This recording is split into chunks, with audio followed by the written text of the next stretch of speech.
మన ప్రభువును రక్షకుడైన యేసుక్రీస్తు నామములో మీ అందరికీ హృదయపూర్వకమైన వందనము తెలియజేస్తున్నాను. ప్రియులారా, మరి దినాలలో చాలామంది ఆదరణ లేక చాలా కష్టాలు, చాలా బాధలు పడుతూ ఉన్నారు.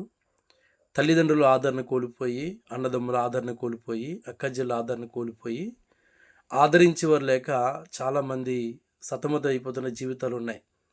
నన్ను ఎవరు ఆదరిస్తారు అనేటువంటి ఆలోచనలో చాలామంది ఎక్కువగా ఆదరణ కొరకు ఎదురు చూస్తున్నారు.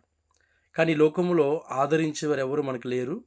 ఆదరించేవారు ఎవరైనా ఉన్నారంటే అది యేసుక్రీస్తు ప్రభువారే.